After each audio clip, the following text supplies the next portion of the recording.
네, 오늘 하나님의 말씀 제목을 우리 어린이 주일, 청소년 주일을 맞이하면서 지금이라도 자녀를 주님께 인도하라라고 정해 보았습니다.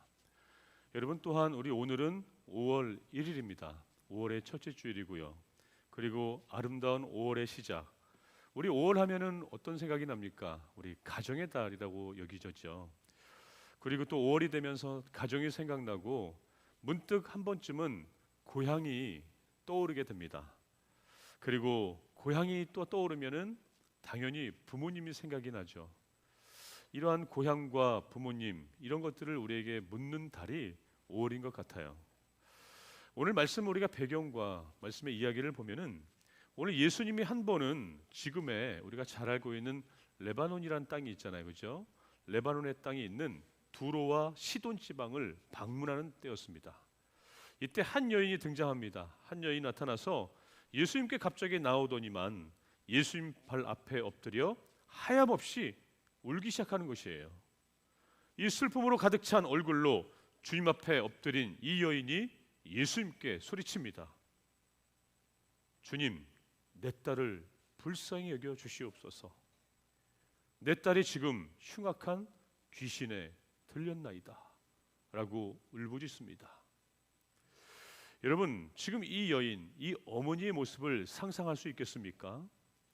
사람에게 가장 마음이 아플 때가 자식이 고통받을 때가 가장 마음이 아프다고 합니다. 태어날 때 그렇게 예뻤던 자식이 어릴 때 이 고사리 같은 손으로 반짝거리며 이 아름다운 눈방울로 엄마 아빠를 바라봤던 그 자식이 지금은 귀신 들려서 개 거품을 물고 눈을 뒤집어 쓰고 버둥대고 있으니 부모로서는 차마 그 모습을 볼 수 없는 그런 지경이었습니다. 여러분 왜 그랬을까요?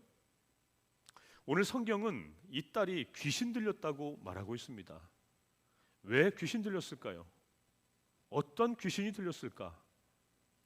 하지만 여기에 대하여서는 우리가 이 성경을 봐서는 아무런 우리가 알 수 있는 방법이 없습니다. 그러나 확실한 것 한 가지는 무엇이냐면은 이 딸이 지금 심한 고통 중에 있다라는 사실입니다. 인생에 죽고 사는 이 고비를 넘어 이 딸은 지금 심각한 이 상처 속에 있다라는 사실입니다. 어떻습니까? 우리 자녀들도 그렇습니까? 적어도 내 자녀만은 안 그렇겠지 우리는 생각합니다. 우리 아들은 우리 딸은 그 정도는 아닐 거야 라고 우리는 생각합니다. 그렇습니다. 우리 자녀가 오늘 이 말씀의 주인공처럼 귀신 들리지는 않았다는 점에서 그 정도는 아마도 아닐 것이에요. 그러나 어떻습니까? 우리 자녀도 지금의 이 딸처럼 어떤 종류의 고통과 상처를 받고 있지는 않는가? 혹시나 나도 모르는 힘든 삶 속에 살고 있지는 않는가? 얼마 전에 며칠 전이군요. 저희 집에 첫째 아이인 아들하고 한번 이야기한 적이 있어요. 대화 중에 지금 제 첫째 아이들은 9월 중학교 3학년에 다니고 있습니다. 진현이와 대화 중에 제가 알았던 사실이에요. 어느 날 선생님이 진현이를 부르더니만은 저 친구를 돌보라는 미션을 받았대요.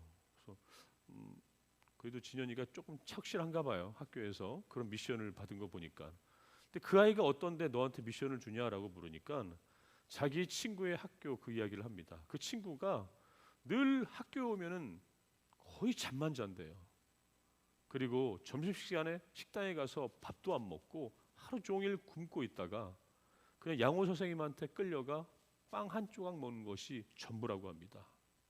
그리고 한 번은 죽고 싶다라는 이 유언과 같은 자살문도 써보고 틈만 나면 친구들에게 죽고 싶다라는 그런 얘기를 많이 한대요. 그래서 아마도 저희 아들에게 또 이렇게 한번 관심 있게 봐달라는 그런 선생님의 부탁이었던 것 같습니다. 여러분 이 정도만 들었어도 그 아이, 제 아들의 친구 그 아이의 상태는 어떨까요? 그 아이의 상태, 그리고 우리가 잘 알지는 못하지만 그 부모님의 모습은 어떤지 우리가 미뤄 충분히 짐작할 것 같습니다. 작년에 재미난 통계, 어떻게 씁쓸한 통계입니다. 이 통계가 보는데 중요한 것은 그거예요. 작년에 사교육비가요, 우리나라에 무려 23조 4천억이 들었다고 합니다. 작년. 근데 더욱이 중요한 건 이것은 밝혀진 통계 수치이고, 여러분 작년과 재작년에는 코로나 시대 아이들을 학원을 잘 못 보낼 그런 시기인데도 과외 사교육비가 무려 23조 4천억이 들었다라는 것입니다. 그리고 이 통계에 보면은 초, 중, 고 학생 중 10명에 8명, 9명이 과외를 받거나 학원을 다닌다라는 그런 통계예요.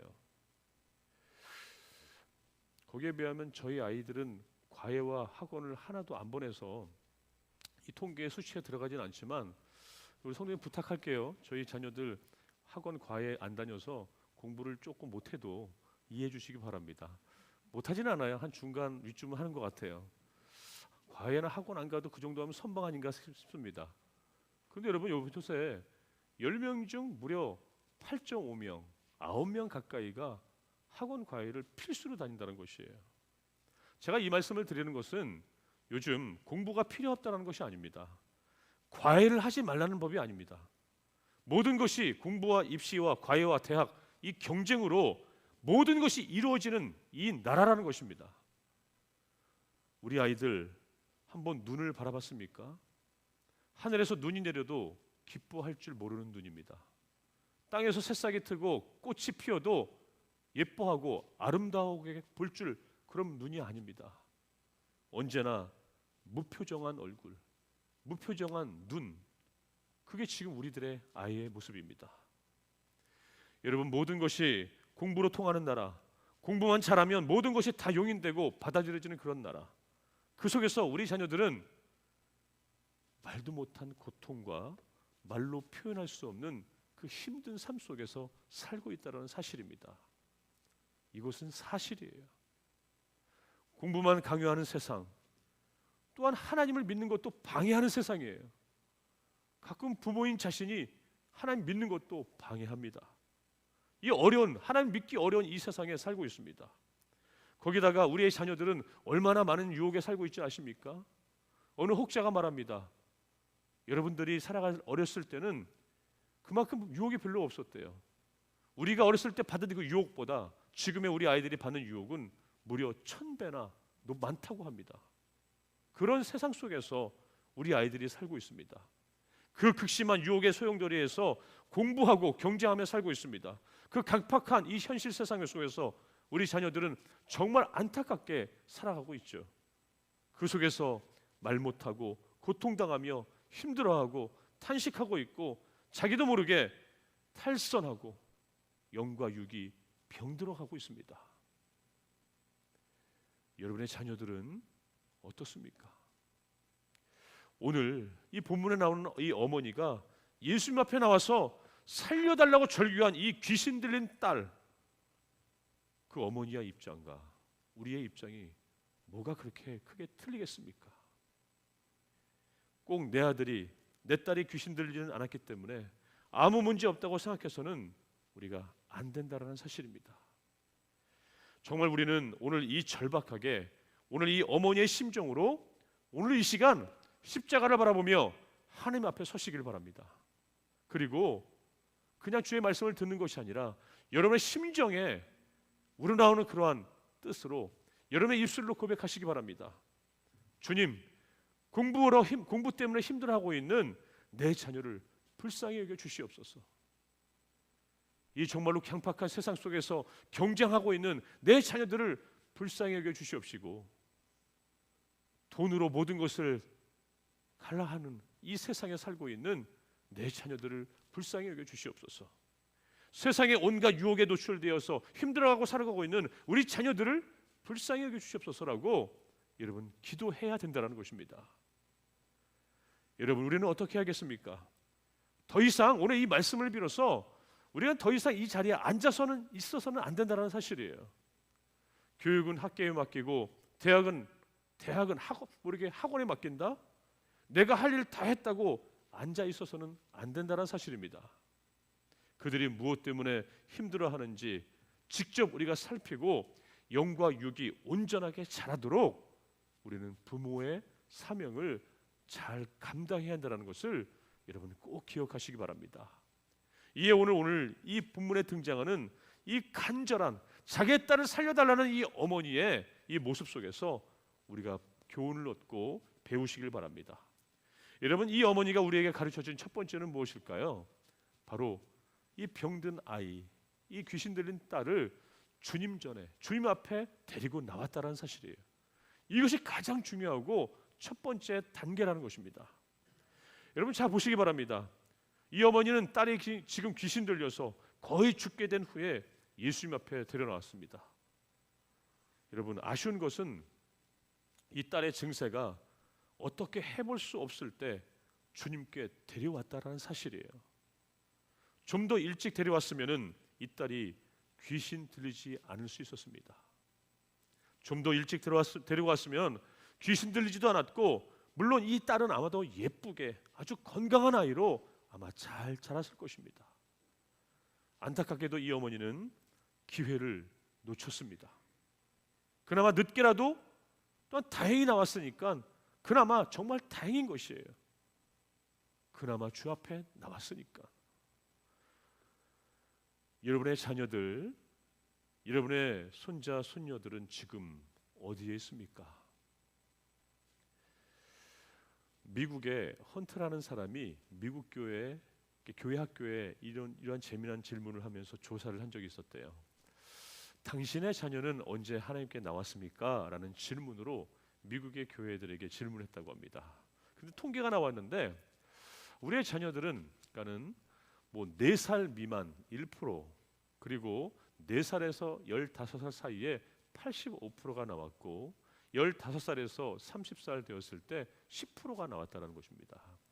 근데 여기서 주목해야 될 것은 30세 이상이 되었을 때 4%가 나왔다는 사실이에요. 4%의 사람이 그때 비로소 주 앞에 나왔다는 것입니다. 아주 죄송한 말씀이지만 자녀의 나이가 30이 넘었는데도 아직 하나님께 돌아오지 않았다면 그가 하나님께 돌아올 수 있는 가능성은 40%밖에 안 된다라는 말씀이기도 합니다. 이것은 미국의 경우예요. 휴, 다행일 수 있습니다. 별반 다를까요? 우리라고요? 이 통계에서 말하는 것은 무엇이냐면 우리 자녀들을 주님 앞에 데려올 수 있는 그것은 빠를수록 좋다라는 얘기입니다. 아니, 빨라야 된다는 것입니다. 여러분, 한국의 교인 수 82%가 여러분 교회 학교 출신이라는 거 아십니까? 그러니까 우리 여기 인천교회 성도들도 무려 82%가 교회 학교 출신이라는 거예요. 100명 중 82명이 교회 학교 출신입니다. 어릴 때 교회 학교에 나오지 않은 사람이 그럼 교회에 나올 수 있는 확률은 어떻게 될까요? 18%밖에 안 된다는 사실이에요. 그러니 교회는 언제 나오는 게 좋을까요? 빠를수록 좋다라는 그런 통계예요. 어릴수록 좋다라는 것입니다. 100년 전에 평양에서 한 선교사가 어느 교회에서 설교를 했다고 합니다. 선교사님의 말씀에 얼마나 감동받았더니 어느 한 여인이 선교사님을 모시고 자기 집에 묵게 했습니다. 지극정성으로 선교사님을 대접합니다.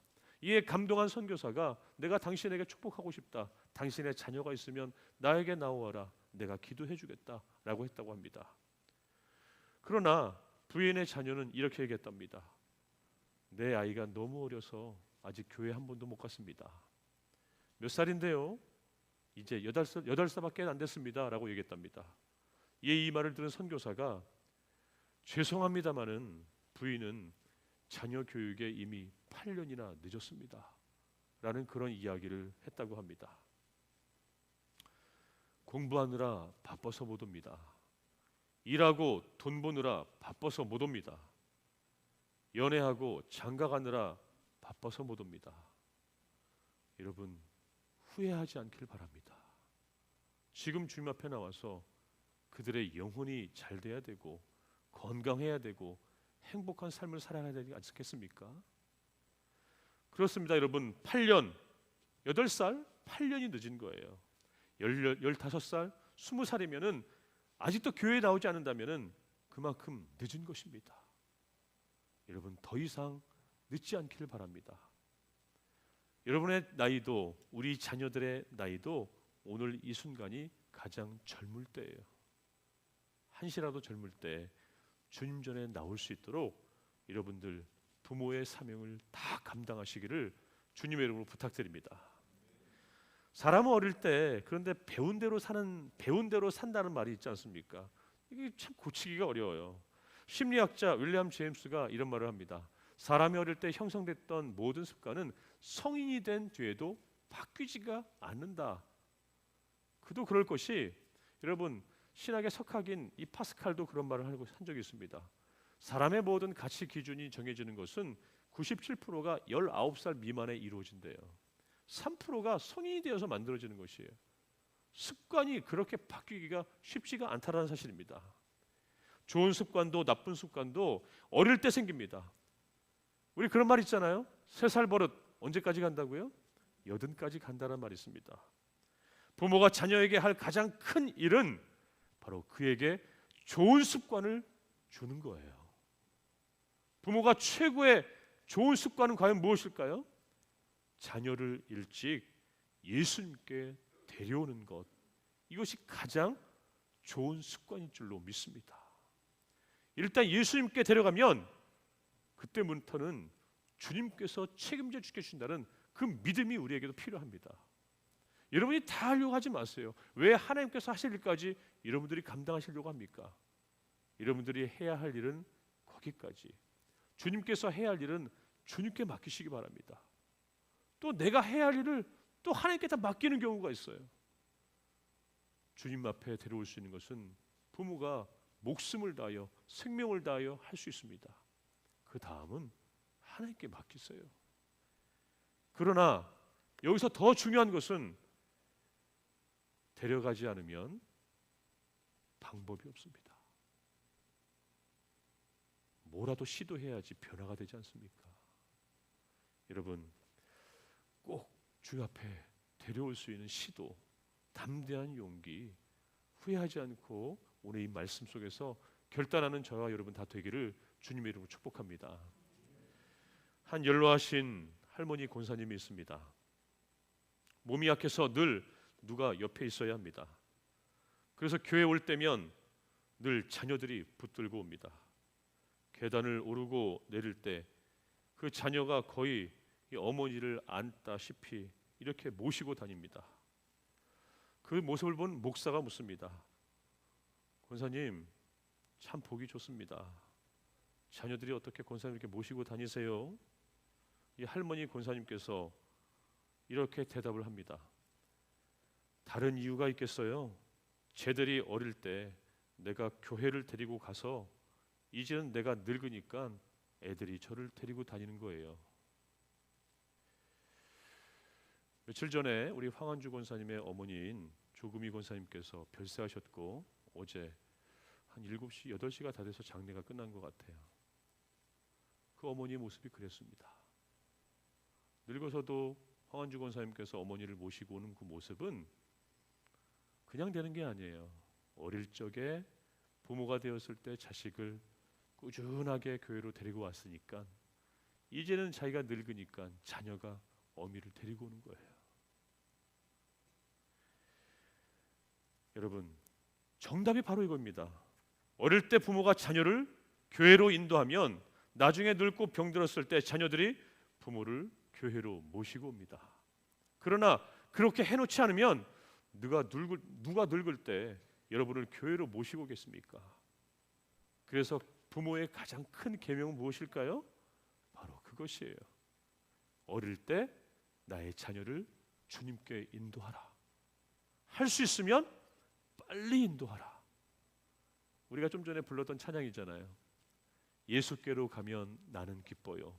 걱정 근심 없고 정말 즐거워. 예수께로 가면 나는 기뻐요. 나와 같은 아이 부르셨어요. 여러분, 우리 자녀들을 주님 앞에 데려오시길 바랍니다. 좋은 습관을 우리 아이들에게 주시기 바랍니다. 그것이 그 아이의 평생의 가치관이 될 수 있도록 여러분 만들어 주시길 바랍니다. 그럼 우리의 자녀들을 주님 앞에 데리고 나왔어요. 그럼 우리가 어떻게 해야 될까요?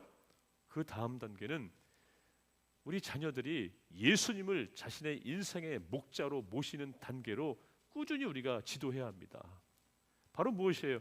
이제 우리 아이들이 습관을 길러주기로 작정하였고 유치부와 어린이부를 잘 다닌다면 이제 어느덧 청소년, 청년이 되었어요. 그러면 나의 하나님, 아버지의, 어머니의 하나님이 아닌 우리 아이의 인격적인 하나님을 만날 수 있도록 우리는 꾸준히 지도해야 한다는 사실입니다. 이 말씀을 언뜻 우리가 들어보면 어떻게 할 수 있을까요? 그것은 하나님께서 하실 일이죠. 우리는 아이들이 이곳에 습관적으로 올 수 있도록 지도하는 일, 그리고 우리 아이들은 주님 앞에 나와 주님을 나의 구주로 모시는 일, 그 단계가 펼쳐져야 되는 것입니다. 오늘 말씀해 보니까는 귀신 들린 딸을 예수님께서 데리고 오자 예수님께서 여인에게 뭐라고 얘기합니까? 오늘 24절 말씀인데요. 같이 읽어볼까요? 시작. 나는 이스라엘 집에 잃어버린 양 외에는 다른 데로 보내심을 받지 아니하였노라. 이렇게 말하고 있습니다. 이 말씀은 언뜻 들으면 매우 아주 불친절한 말씀이에요. 야, 어떻게 하면 어떻게 예수님께서 이 불친절한 그리고 이 불쌍한 이 여인에게 이런 말씀을 할 수 있을까? 지금 딸을 고치려고 왔는데 쉽게 말하면 이 말씀이에요. 야, 너는 이스라엘 사람 아니니까 내가 고치지 않겠다. 이런 뜻이에요. 얼마나 마음 아픈 얘기겠어요. 여러분, 사실 오늘의 주인공인 어머니와 딸은 오늘 말씀을 자세히 읽어보면 이스라엘 사람이 아니었습니다. 이들은 두로와 시돈 사람이었습니다. 두로와 시돈은 예로부터 하나님이 아닌 바알을 섬기는 땅이었습니다. 바알은 하나님께서 성경에서 매우 싫어하는 우상 중의 우상이었습니다. 그래서 예수님은 하나님을 섬기지 않은 그들을 이 고치는 것, 예수님의 1차적인 사명이 아니다. 나는 하나님을 믿는 자녀들을 고치는 것이 1차적인 사명이라면 너는 그 다음이다 라는 얘기예요. 그러나 여러분, 이 예수님의 말씀은 여기서 끝나는 것이 아니라 더 깊은 뜻이 있다는 것을 우리가 주목해야 합니다. 그것은 예수님이 귀신 들린 딸을 고쳐주지 않겠다라는 것이 아니라 그가 가진 문제의 본질을 말씀하고 있다는 사실이에요. 지금 이 여인과 딸은 귀신이 들렸습니다. 언뜻 보면 병의 문제일 수가 있겠죠. 그러나 더 깊이 보면은 이것은 영적인 문제라는 것이에요. 이 여인과 딸은 하나님이 아닌 바알을 믿는 민족에서 그동안 하나님 없이 살았다라는 것입니다. 하나님 없이 바알을 믿다가 지금은 귀신이 들렸습니다.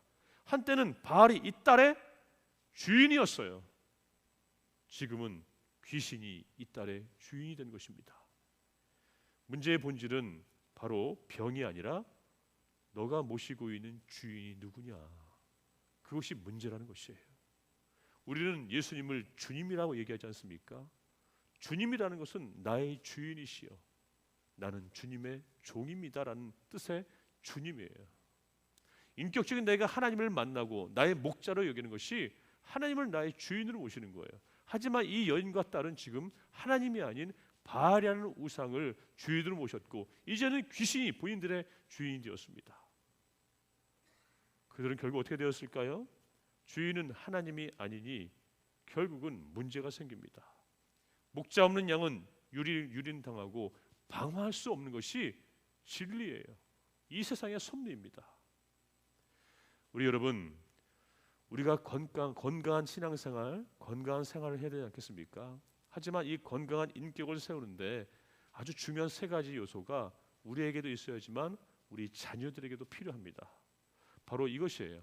자존감, 소속감과 자존감과 가치감이 있어야 우리가 행복한 건강한 인격을 세울 수가 있습니다. 여기에서 소속감이란 무엇일까요? 내가 지금 어디에 속해 있느냐, 이것이 소속감입니다. 자존감은 무엇이에요? 내가 과연 어떠한 존재로서 이 땅에 살아가고 있느냐.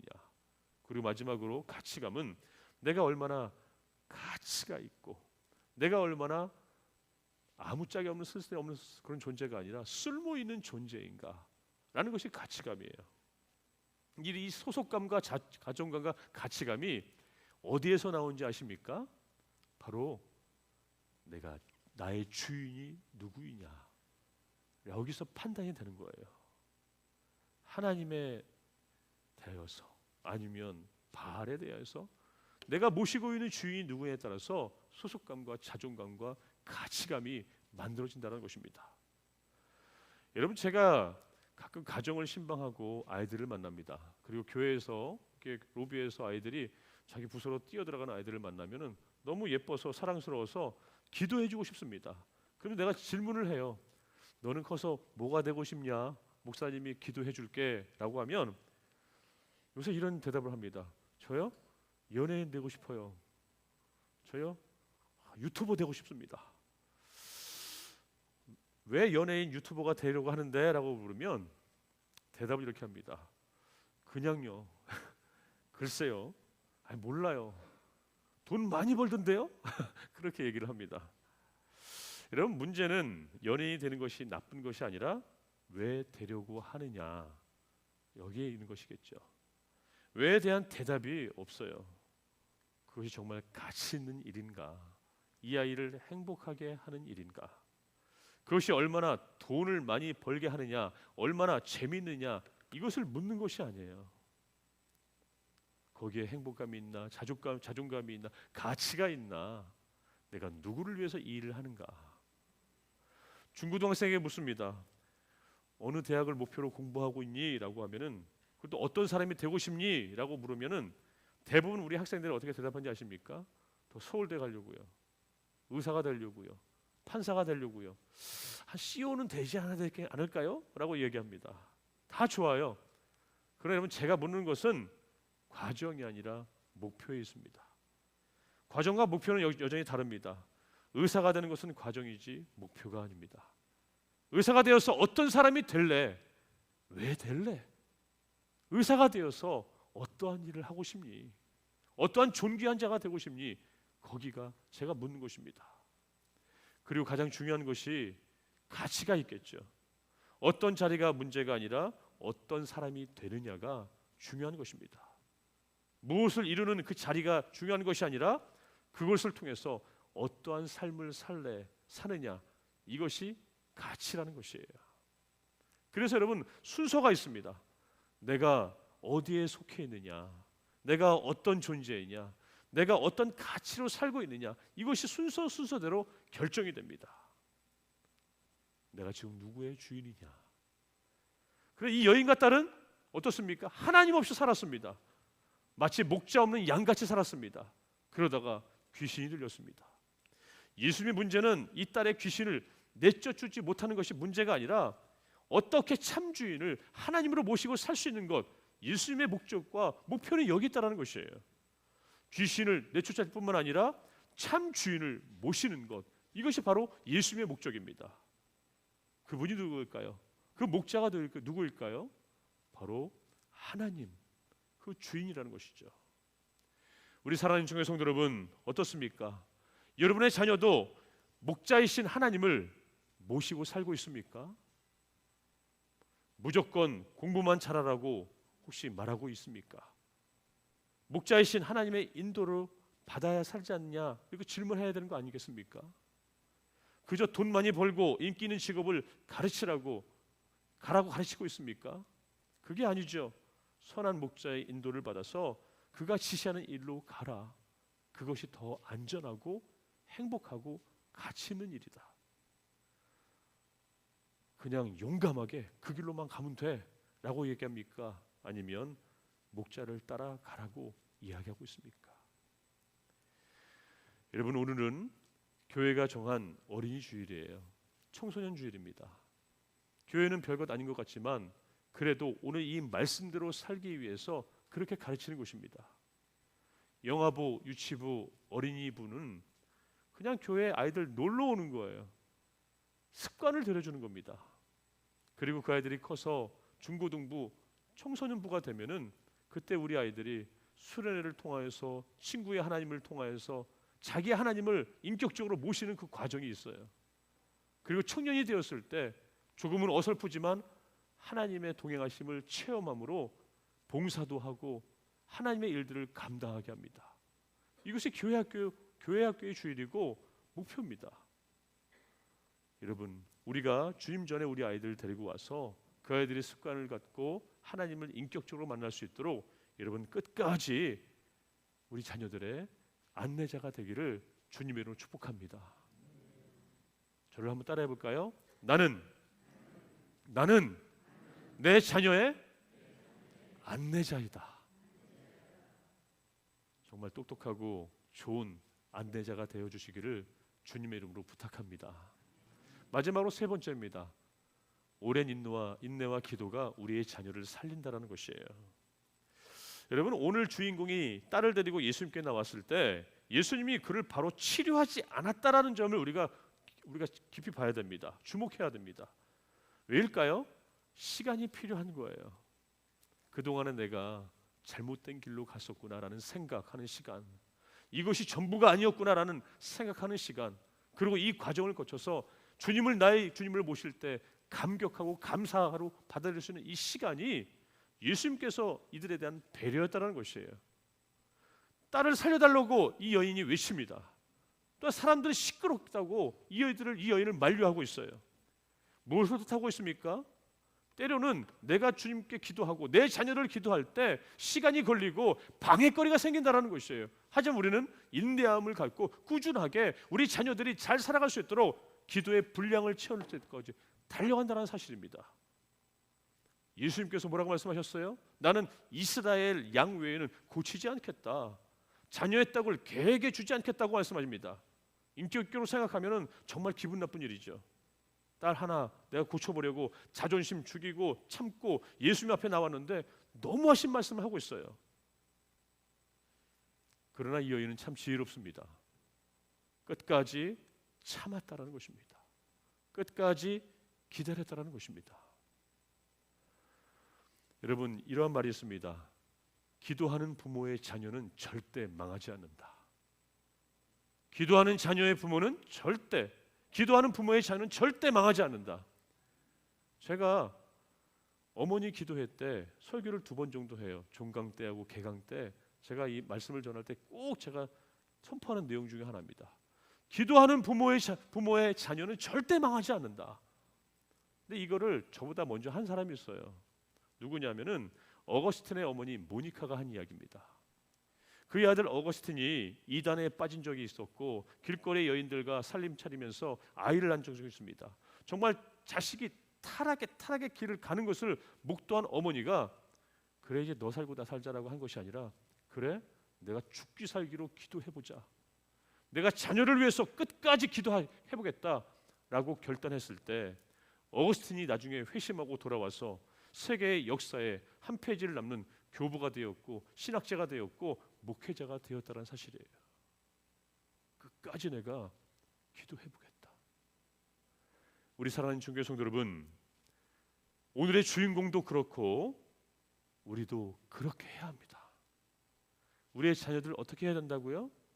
오늘 말씀 한번 복습해 보겠습니다. 첫 번째는 자녀를 예수님께 데려와서 예수님을 만나게 해주시기 바랍니다. 어리든 작든 상관없어요. 그 다음은 하나님 몫이잖아요. 두 번째는 뭐라고요? 예수님을 목자로 인생의 자기의 인격자로 만날 수 있도록 우리가 안내자가 되어주시길 바랍니다. 그리고 세 번째는 우리가 끝까지 우리의 부활의 신앙에 기초로 하는 이 신앙을 갖고 끝까지 기도하는 사람이 되어서 우리 자녀를 살리시길 바랍니다.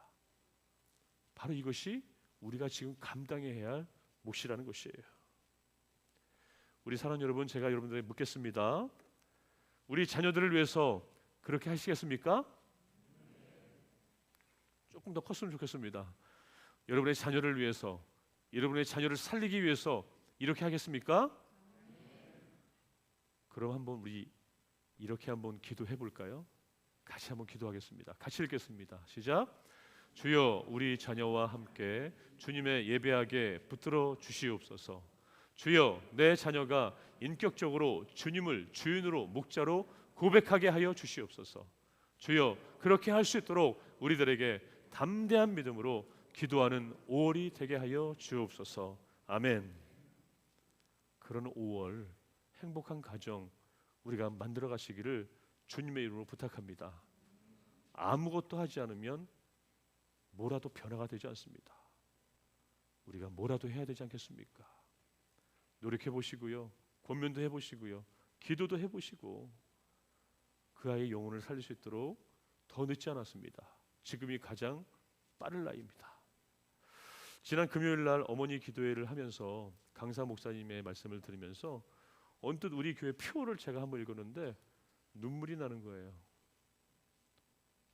우리 자녀들을 생각하고 신앙의 회복이 더딘 우리 성도들을 생각하니까 눈물이 나는 거예요. 그럼 우리 이 말씀에 있는데 여기도 나와 있네요. 우리 한번 우리 교회 표를 오늘은 이번 주간은 여러분의 사랑하는 자녀들을 한번 생각하면서 이 말씀을 한번 읽어보길 원합니다. 같이 한번 읽어볼까요? 시작.